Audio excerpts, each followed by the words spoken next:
भारत इस एआई के युग में एआई प्रोड्यूसर बने, ना कि एआई कंज्यूम। यूएस अपने जीडीपी का 3.5% एआई रिसर्च में खर्च करता है, चाइना 2.5%, वहां भारत मात्र 0.7% खर्च कर रहा है। सर, आने वाले काल में इस दुनिया पर वही राज करेगा, वही विश्व गुरु होगा जिसके पास एआई की ताकत होगी। इस एआई की क्रांति के युग में सर, जहां अमेरिका के पास अपना chat GPT, Gemini, Anthropic, Grok जैसे इंडिजीनियस मॉडल्स हैं, वहीं चाइना ने डीप सीक जैसा सबसे ज्यादा क्षमता वाला और सबसे कम लागत से बना एआई मॉडल तैयार कर लिया है। लेकिन इस एआई के युग में सर भारत कहां है?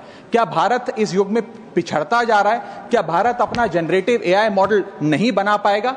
वर्ष 2010 से लेकर 2022 के बीच में दुनिया में जितने एआई पेटेंट्स रजिस्टर हुए उसका 60% हिस्सा यूएस ने हासिल किया और 20% चाइना ने।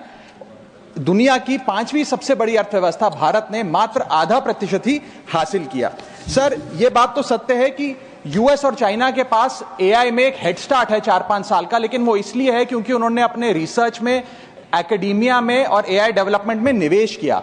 सर, भारत की बहुत बड़ी आबादी एआई के वर्कफोर्स का हिस्सा है। बताया जाता है कि एआई की कुल वर्कफोर्स का 15% हिस्सा भारतीयों से बनता है सर, जहां 4.5 लाख भारतीय एआई प्रोफेशनल्स के तौर पे फॉरेन कंट्रीज में काम कर रहे हैं।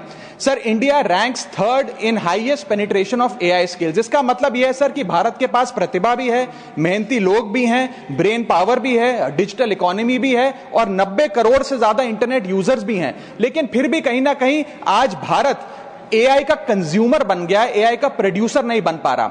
सर, ओपन एआई के फाउंडर सैम ऑल्टमैन से जब भारत की एआई पोटेंशियल के बारे में पूछा गया तो उन्होंने भारत को नकारते हुए कहा कि भारत का एआई पोटेंशियल पूरी तरीके से होपलेस है, यानी कि निराशाजनक है।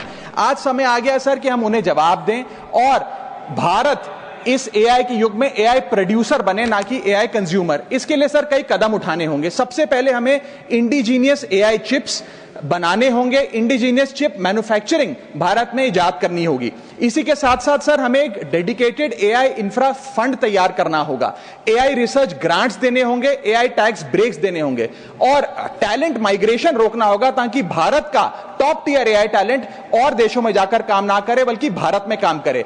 इसी के साथ साथ एआई के इंडिजीनियस स्टार्टअप्स जो हैं सर, उन्हें एक्सेस देना होगा large volume of existing data को, जो मेटा, माइक्रोसॉफ्ट और गूगल के पास है लेकिन भारत के पास नहीं है। और अंत में सर फाइनेंशियल इन्वेस्टमेंट हमें बढ़ानी होगी, जहां यूएस अपने जीडीपी का 3.5% एआई रिसर्च में खर्च करता है, चाइना 2.5%, वहां भारत मात्र 0.7% खर्च कर रहा है। सर, आने वाले काल में इस दुनिया पर वही राज करेगा, वही विश्व गुरु होगा जिसके पास एआई की ताकत होगी। इसलिए भारत को सर मेक इन इंडिया के साथ साथ मेक एआई इन इंडिया की ओर आगे